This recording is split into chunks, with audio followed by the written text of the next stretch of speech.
السلام عليكم ومرحبا بكم معايا فيديو جديد على القناه. نتمنى كاع تكونوا بخير وعلى خير وبصحه ممتازه ان شاء الله. اليوم غادي نقدم لكم واحد الملوي او مسمن اللي كيجي رائع وكيجي بحال شكل الرزيزه من الداخل كيف ما كتشوفوا، وكيجي هشيش وكذلك بطريقه اللي هي سهله ومبسطه. ما يمكنش ما ينجحلكش من اول تجربه غادي تصايبيه. كيجي رائع لا في المذاق لا في الشكل ديالو. كيف ما كتشوفوا معايا راه كيجي خاوي من الداخل وكيجي هكا محلول مزيان.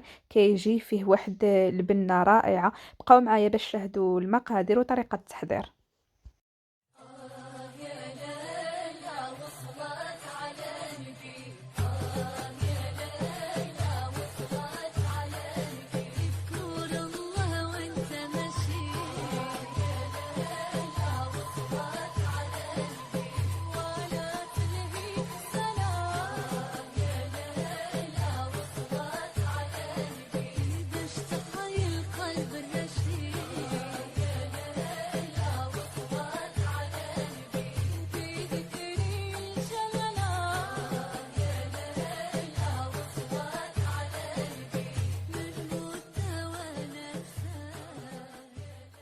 نبداو على بركة الله. هنايا غادي نحتاج واحد المعلقة صغيرة ديال خميرة الخبز او الخميرة المجففة. عندي الملح حسب الذوق، وعندي واحد 2 معالق كبار ديال العسل.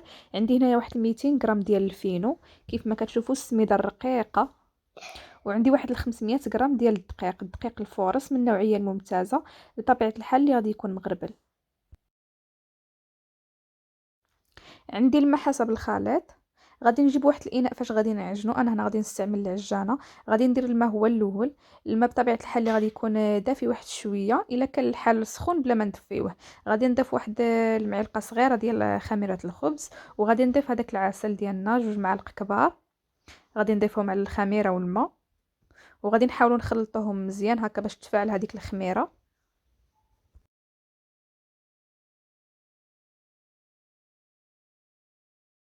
صافي غادي نضيف كاع الكميه ديال الدقيق اللي عندي.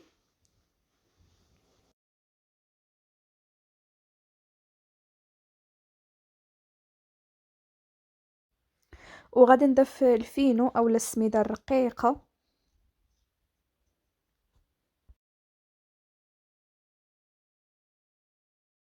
صافي غادي نبدي نعجنو وانا كنضيف الماء. الا كنتو كتعجنوا غير بيديكم غير بقاو تعجنوا نتوما كتضيفوا الماء حتى كتوصلوا لواحد العجينه اللي كتكون ماشي قاصحه بزاف وماشي رطبه بزاف، يعني كتكون ما بين وبين، ولكن تكون مدلوكه مزيان. هنايا غادي نضيف الملح كاخر اضافه، وغادي نبقى نضيف الماء على حسب الخليط حتى كتبان ليا العجينه وصلت للقوام اللي بغيناه. هنايا بعد ما تخلطت لي العجينه كيف ما كتشوفوا غادي نزيد ندلكها تقريبا واحد 4 دقائق او 5 دقائق. غادي نزيد لها واحد شويه ديال الماء وغادي نخليها تدلك مزيان حتى كتبان لينا يعني العجينه تدلكات مزيان.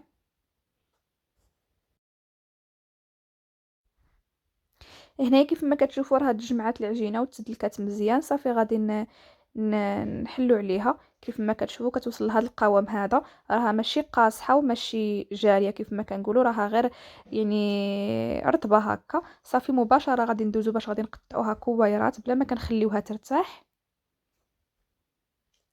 غادي نقطع كاع العجينه اللي عندي، غادي نقطعها كويرات بالاستعانه ديال الزيت حتى كنكمل كاع هاد الكميه اللي عندي ديال العجين.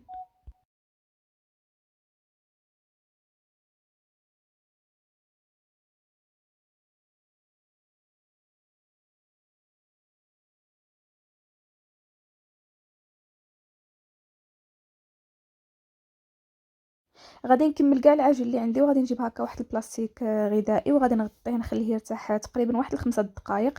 هنايا جبت واحد شويه ديال الزبده مذابه، واحد شويه ديال الزيت باش غادي نطلقوا العجين، وواحد شويه ديال السميده اللي غادي نورقوا بها. صافي غادي نبقاو نورقوا العجين ديالنا كيف ما واضح في الفيديو.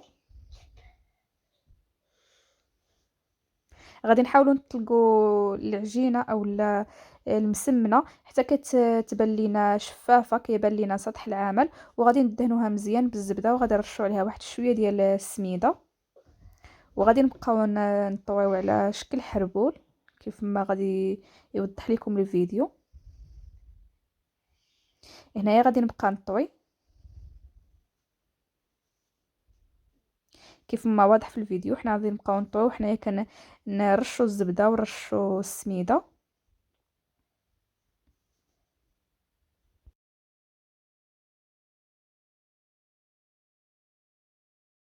صافي غادي نكملوا بهذه الطريقه، حنايا كنلويو وحنايا كنرشوا الزبده والسميد حتى كنكملوا كاع الملوي اللي عندنا.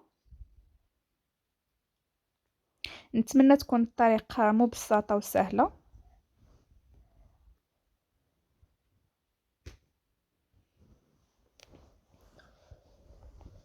بعد ما كنروليوها كنخليوها غير هكا ترتاح على هذا الشكل هذا حتى كنكملوا كاع الملوي اللي عندنا.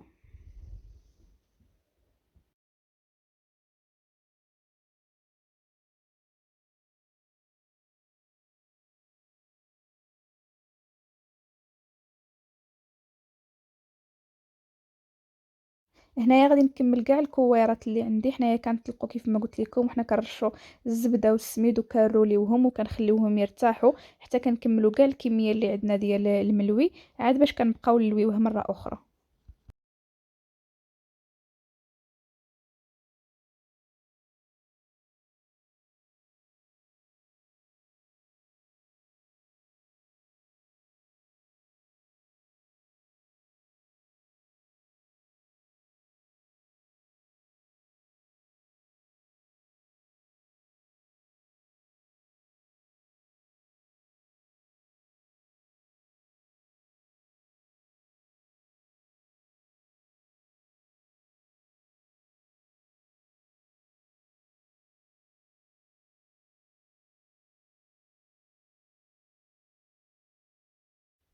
صافي هنايا بعد ما كملت كاع هاد الكميه اللي عندي غادي نستفهم على هاد الشكل هذا، على شكل طولي كيف ما واضح في الفيديو، باش هكا تجينا الطريقه سهله، ما نبقاوش كل وحده ندهنوها بوحدها. صافي غادي ندهنوهم كلهم بالزبده وغادي نعاود كلهم نرشهم بالسميده كيف ما واضح في الفيديو. غادي نرشهم كاملين، عاد غادي نبقاو نلويوهم. صافي هنايا كملت كاع هاد الكميه وغادي ندوز باش نبقى نروليوهم. هنايا مهم جدا انكم ما تزيروش في هاد اللويه هادي، ضروري ديروها كيف ما واضح لكم في الفيديو هكا. اللويه تعرضوها شويه باش ما كيجيناش مدقس من الداخل وما كيجيش معجن، كيطيب مزيان وكيجي خاوي. كيف ما واضح راني اللويه الاولى كيف ما كتشوفوا كنلويها عريضه باش كيف ما قلت لكم ما كيجيناش من الداخل هكا مدقس.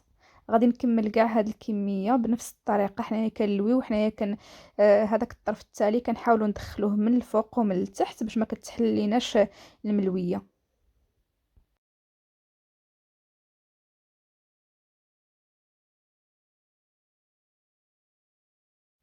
صافي هنايا بعد ما كملتهم كاملين كنعاود نخليهم تقريبا غير واحد الخمسة دقائق وكندوزو باش نقرصوهم كيف ما كتشوفوا، وغادي نبقاو نطيبوهم.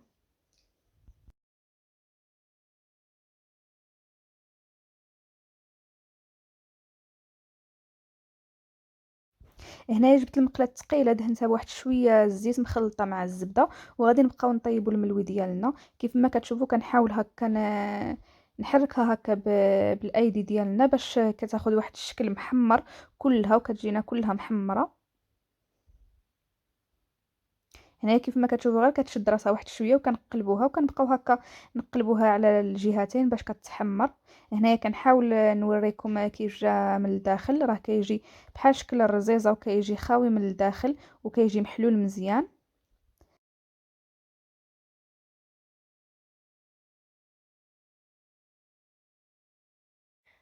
غادي نكمل بنفس الطريقه حتى كنكمل كاع الملوي اللي عندنا. حنايا كنطيبو حنا كنرشو هكا بواحد شويه ديال الزيت اللي خلطناها مع الزبده هكا باش كيجينا كاع محمر من الجهتين، كيجي محمر مزيان.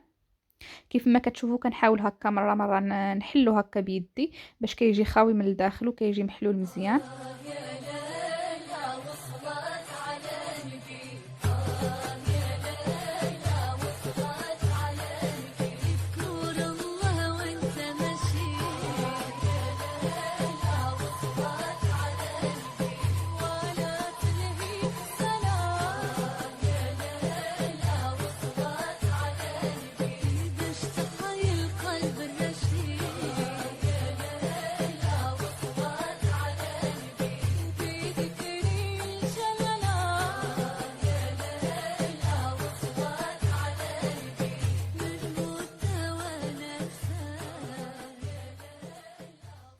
هنايا كيف ما كتشوفوا راني اللي طيبتها كنحاول هكا نحلها معاكم باش تشوفوا كي كتجي من الداخل، راه كله كيجي زوين وكيجي محلول هكا من الداخل.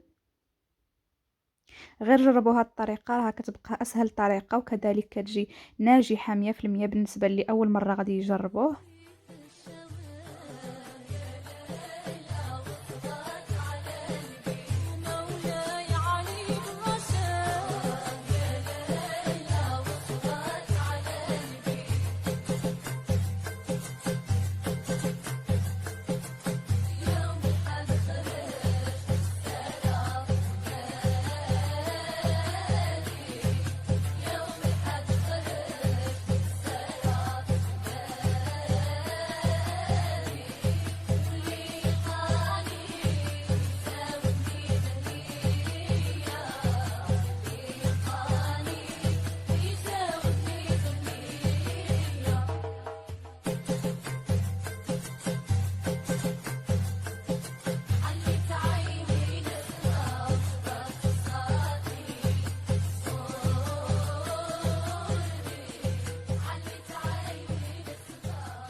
كيجي على هذا الشكل هذا، كيجي محمر من الجهتين وكيجي رائع لا في المذاق لا في الشكل ديالو. غادي نحل معكم وحيده باش تشوفوا كي كيجي من الداخل. راه كيجي محلول مزيان من الداخل، كيجي بحال شكل الرزيزه وكيجي هشيش وفتي كيف ما كتشوفوا. غير جربوا هذه الطريقه راكم ما غاديش تندموا. كتجي سهله هذه الطريقه ومبسطه وكذلك كيوجد بسرعه وما كيحتاجش يخمر بزاف. غير جربوها ونتمنى تنال الاعجاب ديالكم.